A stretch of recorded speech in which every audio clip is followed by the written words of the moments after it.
A buzz of jealousy shot through Harold's mind. He hadn't even held Elsa's hand, and now some stranger had not only seen her undressed, but had touched her leg. How could he possibly accept that? At that moment, Harold didn't care that Elsa was already disgusted with him. He gritted his teeth and said, "I don't think that guy wanted to save you at all. I think he was just trying to take advantage of the situation." As soon as Harold spoke, every member of the Wilson family turned to stare at Elsa. They were all thinking the same thing. A beautiful woman, her clothes a mess, alone with a strange man who was touching her. The whole situation made their imaginations run wild. Elsa was trembling with anger, utterly disappointed in Harold. Not only did he run away and leave her, but now he was twisting what happened into something ugly and in front of his entire family. It was shameless. Elsa said coldly, "Harold, the person who saved me did nothing wrong. I took off my own pants. This has nothing to do with you." Then she gritted her teeth and let him have it. "This is all your fault, Harold. Everything that happened tonight is because of you. When those guys came looking for a fight, you ran off and left me there all alone. I'm the one who got stabbed, and now you have the nerve to say things like this? Have you no shame?" Harold choked on his words, his face flushing red. He was speechless. Elsa didn't give him another glance. She walked right out of the hospital room, hailed a cab, and went back to her hotel. The Wilson family was stunned. No one had imagined that this was the real story. It turned out that Harold had started the trouble and then abandoned Elsa, which is how she ended up getting hurt. The second Elsa was gone, Mrs. Wilson slapped Harold hard across the face. As Harold reeled from the blow, Mrs. Wilson scolded him. "What have I always told you? I told you to treat Elsa well, and what do? You leave her to fend for herself. After acting like such a coward, how could you ever expect her to like you? This is all your fault." "Grandma, I was wrong," Harold mumbled, clutching his stinging cheek. The reality of the situation finally hit him, and he was filled with regret. Only then did he truly understand that he and Elsa would never be together. Meanwhile, Charlie returned home but didn't say a word to his wife about what had happened that night, and his wife Claire knew nothing about what had happened to Elsa. After all, Mrs. Wilson had always looked down on Claire's side of the family, so they weren't allowed to live in the Wilsons' villa. They were completely out of the loop. The next morning, as soon as Claire got up, she got a call from Mrs. Wilson. Mrs. Wilson told her, "Claire, I need you to go to the Bennett Materials Group today. You need to find a way to talk their boss into giving us $10 million worth of building materials on credit. We'll pay them back as soon as we get the money from the Grant Group." Claire quickly replied, "Grandma, the Bennett Materials Group is huge. They call all the shots and they never give credit." Mrs. Wilson said, "We don't have a choice." The Wilson family is having some serious cash flow problems right now. We can't afford to pay for the materials up front, and getting a loan is next to impossible. Our only option is to work something out with the Bennett Materials Group. Then Mrs. Wilson added, "Claire, the family is facing problems from every direction, and your cousin is no help at all. Right now, I'm counting on you. You have to figure out a way to have a good talk with Salas Bennett, the boss of the Bennett Materials Group. As long as he agrees, we have a chance." Claire hesitated for a moment, but she reluctantly agreed. "Okay, Grandma," she said. "I'll try." "Whew, good. That's my girl."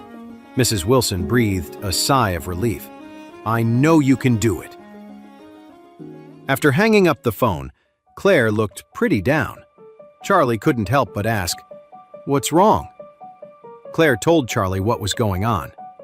Charlie nodded. "Why don't you just ask the Grant Group to prepay $20 million for the project?"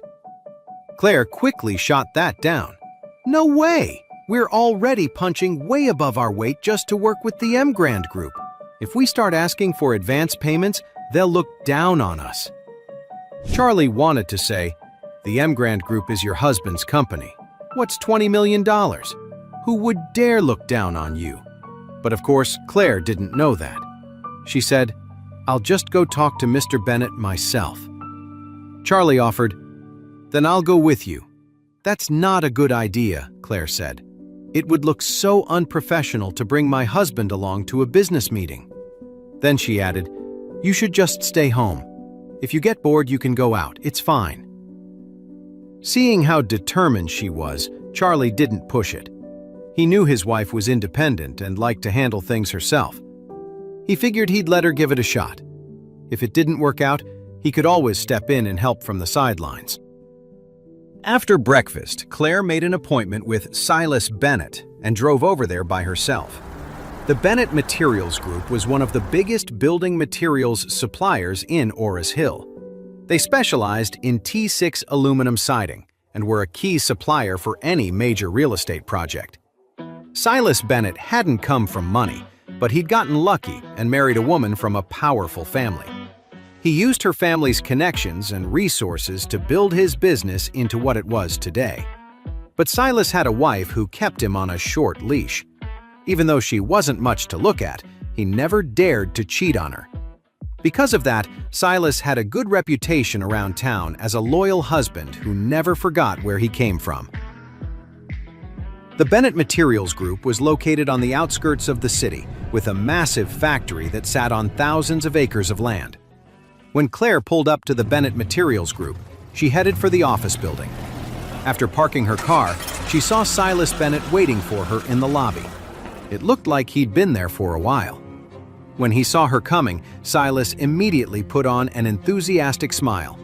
He walked over to Claire, held out his hand, and said, "Oh, Miss Wilson, welcome!" Claire reached out her hand, shook it politely, and said with a smile, "Mr. Bennett, you're too polite." After speaking, she went to pull her hand away, but she found that Silas was still holding it and wouldn't let go. In fact, he even tightened his grip. Claire yanked her hand back, her expression turning wary. "Mr. Bennett, what are you doing?" Silas quickly scratched his head and smiled. "Oh, I'm so sorry. I've heard so much about you, and seeing you in person today, I guess I got a little carried away. Please forgive me." Seeing that he was being upfront and had apologized right away, Claire felt a little relieved.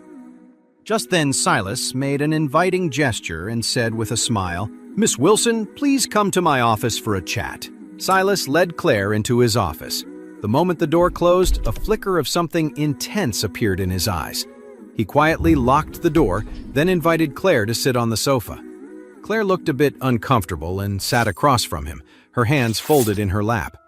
Silas smiled and asked, "So, Miss Wilson, what kind of partnership did you want to discuss with me today?" Claire looked a little embarrassed. "Well, Mr. Bennett, to be honest, the Wilson Group's cash flow is a bit tight right now. I was hoping to ask if we could get a batch of building materials on credit." "On credit?" Silas Bennett said, looking troubled. "Miss Wilson, you must know how we operate at the Bennett Materials Group. We never do credit. We don't send out materials until we've received payment."